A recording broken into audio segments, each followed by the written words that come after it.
کہ جس کے پاس زمین بہت زیادہ ہے وہ طاقتور ہے، اسی لیے ملک جو ہے وہ زمینوں پر قبضہ کیا کرتے تھے. اس کے بعد جب مشینیں آئیں تو یہ پتہ لگا نہیں، جس کے پاس انڈسٹری زیادہ ہے وہ طاقتور ہے. اب یہ ہو گیا ہے کہ جس کے پاس ڈیٹا زیادہ ہے وہ زیادہ طاقتور ہے. اور آپ حیران ہوں گے کہ ایک شخص جس کا نام ایلون مسک ہے، اس نے $42 بلین کی ایک چیز خریدی ہے جو کہ اتنی بھی بڑی نہیں ہے کہ اس کو جیب میں رکھا جائے، جو کہ کہیں ہے ہی نہیں، اور جو کہ ایک ٹیڈی پیسہ پروڈیوس نہیں کرتی. اور اس چیز کا نام ہے ٹویٹر، جو کہ $42 بلین کا لیا گیا. دنیا کے 140 ملکوں میں سے 70 کے قریب ایسے ملک ہیں جن کا بجٹ $42 بلین سے کم ہے، اور اتنے کی کسی شخص نے ایک چیز خریدی ہے جو کہ ہوا میں ایگزسٹ ہی نہیں کرتی. تو آپ حیران، اس بات سے حیران نہیں اس نے کس لیے خریدی ہے ایک چیز.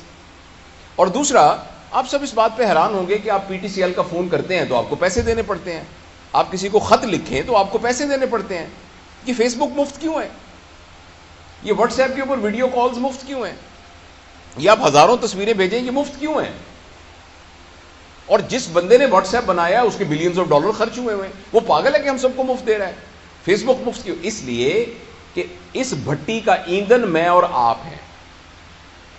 میں اور آپ ان کو ڈیٹا پرووائڈ کر رہے ہیں، ہر انڈیویجول کا. اور یہ ڈیٹا کیومولیٹ ہے. صرف ڈیٹا سے کچھ نہیں ہوتا، ساتھ ایک پیرالل جو کمپیوٹنگ پاور ہے وہ اتنی انٹینس ہو چکی ہے کہ جس کے نتیجے میں آرٹیفیشل انٹیلیجنس کی وجہ سے آپ کی ایک بات ہر فرد کی ڈیٹا کی شکل کے اندر لوگوں کے پاس موجود ہے. اور جس کے پاس ڈیٹا زیادہ ہے اب وہ اس دنیا کو رول کرے گا. گوگل نام کی ایک کمپنی دنیا کے بہت زیادہ ملکوں سے زیادہ امیر ہے، اور گوگل کوئی ایک ٹچ بٹن، ایک سوئی، ایک دھاگا نہیں بناتی. پھر وہ دنیا کی کیوں امیر کمپنی ہے؟ اس لیے کہ اس کے پاس سب کچھ ڈیٹا ہے. لہذا پہلے جب انسان ایک ڈیوائن گائیڈنس کے ذریعے اپنی زندگی گزارتا تھا، پھر اس کے ذہن میں آیا کہ جو مجھے اچھا لگتا ہے میں نے ویسے زندگی گزارنی ہے. ابھی کچھ عرصے کے بعد ہمارے ہاتھ سے یہ پاور جانے والی ہے. اب الگوریدمز ڈیسائیڈ کریں گے کہ ہم نے کیا کرنا ہے. میں ملتان میں رہا ہوں بہت عرصہ، میں ابھی بھی ملتان میں جاتا ہوں تو مجھے گوگل میپ کھولنا پڑتا ہے، ورنہ میں وہاں پہنچ نہیں سکتا. اسی طریقے سے کچھ عرصے کے بعد آپ نے کیا کھانا ہے اس کا فیصلہ فوڈ پانڈا کرے گا. آپ نے کون سی کتاب پڑھنی ہے اس کا فیصلہ امیزون کرے گا. اسی طرح آپ نے کس پارٹی کو ووٹ دینا ہے اس کا فیصلہ کوئی گوگل پالیٹکس فار ایگزامپل وہ کرے گا. اگر آپ مجھے اجازت دیں کہ آپ نے کون سا کیریئر اختیار کرنا ہے، آپ نے کس لڑکی کے ساتھ شادی کرنی ہے، آپ نے کس ملک میں سیٹل ہونا ہے. اچھا، اور کیوں؟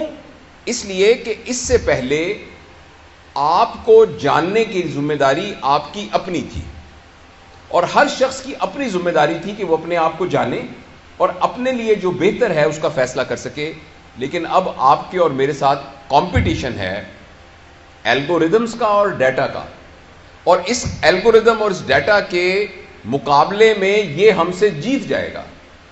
آپ نے جب فیس بک کھول کر آپ کی آنکھیں کی پیوپل ڈائلیٹ ہوئی تھی یا سکڑی تھی، آپ نے کون سی سائٹس پر زیادہ ہٹ کیا، کون سا رنگ آتا ہے تو جس کی وجہ سے آپ کے چہرے پر آپ کے جو فیشل ایکسپریشنز ہیں وہ بہتر ہوتے ہیں، کن لوگوں کے اشتہار دیکھ کر آپ کو خوشی ہوتی ہے، کون سی سائٹس کو دیکھ کر آپ کو کیا ہوتا ہے، یہ سارا کا سارا انڈیویجول کا، اور جس کے نتیجے میں پھر ایک کنٹینیوس الگوریدم کے طور پر یہ تمام چیزیں ڈیٹا سٹور ہو گیا ہے. اس سٹور ہونے سے ہم سب کے ساتھ اب مقابلہ ہے الگوریدمز کا. الگوریدم کھڑا ہو کے بتا سکتا ہے کہ آپ اپنی صحت کے بارے میں صحیح فیصلہ نہیں کر سکتے، میں آپ کی صحت کے بارے میں صحیح فیصلہ کر سکتا ہوں. مجھے پتا ہے آپ کے کھانے کا پیٹرن کیا ہے، کیونکہ ابھی کچھ لوگوں نے تصویریں جب کھانا اگر کھائیں گے تو کر کے فیس بک پہ لگا دی ہوں گی. آپ بالکل یہ مت سمجھیے کہ آپ نے آئس کریم کھاتے ہوئے جب تصویر کھنچوائی تھی وہ تصویر کچھ نہیں ہے، وہ تصویر ایک بٹ آف جگزا پزل ہے جس نے آپ کو ہیک کرنے والی اس پکچر کے اندر وہ موجود ہے. آپ نے کہا کہ میں آج فلانی جگہ پر دوستوں کے پاس پہنچ گیا، وہ ایک چیز کمپیوٹنگ پروسیس میں سے گزر کے آرٹیفیشل انٹیلیجنس کے ذریعے سے الگوریدم کی شکل میں موجود ہے. اور کچھ عرصے کے بعد میں اور آپ اس قدر مجبور ہو جائیں گے کہ ہم الگوریدم کے غلام بن جائیں گے. یہ بات فکشن نہیں ہے. میں آپ کے ساتھ یہ بات بہت سیریسلی شیئر کرنا چاہتا ہوں. اگر اس سلسلے میں ہم نے فوری طور پر کچھ نہ کیا اور آپ سے میں بات اس لیے کر رہا ہوں کہ آپ پوٹینشیل پیرنٹس ہیں. جو لوگ 30 سال کے، 40 سال کے، 50 سال کے یا میری عمر کے، سر کی عمر کے ہو گئے ہیں، ہم سب پتھروں کی سلیں بن چکی ہیں. ہمارے اندر سے نیا مجسمہ تلاش کرنا بہت مشکل ہے. ہاں ہو سکتا ہے بہت ہماری رگڑائی کی جائے تو اندر سے مجسمہ تو ہر پتھر میں موجود ہوتا ہے، لیکن آپ وہ ہیں، آپ کے بارے میں بھی ابھی پریشانی ہے کیونکہ اس ایج میں آپ کے آئیڈیاز بھی فکس ہو چکے ہیں، آپ کی ہیبٹس بھی. لیکن ایٹ لیسٹ ہم آپ کے اوپر یہ انویسٹ کر سکتے ہیں کہ جب آپ پیرنٹس بنیں گے اور آپ کی گود میں اللہ تعالیٰ اپنا شاہکار دے گا تو آپ کم از کم ان بچوں کی پیرنٹنگ کے اندر اس بات کو ذہن میں رکھیں گے کہ اگر آپ نے ان کو آرٹیفیشل انٹیلیجنس، سکرین سے ریلیٹڈ چیزوں کے ساتھ منیمم ٹچ نہ کیا اور ان کو نیچر سے دور رکھا، ان کو پلے گراؤنڈ سے دور رکھا، ان کو اپنے ریئل ریلیشنز کے ساتھ سے دور رکھا، ان کو مشقت کا عادی نہ بنایا اور ان کو سکرین کے ساتھ گلو کر دیا، تو مجھے اس بات کا بہت اندیشہ ہے کہ دنیا میں اتنے لالچی لوگ موجود ہیں کہ وہ ایک ایسی سائبر ورلڈ کریٹ کر دیں گے. آپ نے میٹا ورس کا نام سنا ہوگا. فیس بک کا نام اب فیس بک نہیں ہے، اس کا نام میٹا ورس ہے. آپ کے فیس سے جو کتابیں تیار ہونی تھیں، یہ اس کا پرپس تھا فیس بک کا. ہم سب کے فیس سے وہ کتابیں تیار ہو چکی ہیں. اب ایک نئی دنیا بن رہی ہے جس کا نام میٹا ورس ہے. میں نے اپنے چینل میں اس کے بارے میں تفصیل سے بات کی ہے. اور وہ میٹا ورس ایک سائبر ورلڈ ہے جس کے اندر آپ کمپیوٹر میں جائیں گے اور لائک اے ویڈیو گیم، فرض کریں آپ اس میں دبئی میں پہنچ جائیں گے. لوگوں نے دبئی میں وہاں پلاٹ خرید لیے ہیں، فزیکلی نہیں، خرید لیے ہیں، ملینز ڈالر کے خرید لیے ہیں. کچھ نے اس میں ریسٹورنٹ بنا لیے ہیں، وہ آگے بک رہے ہیں.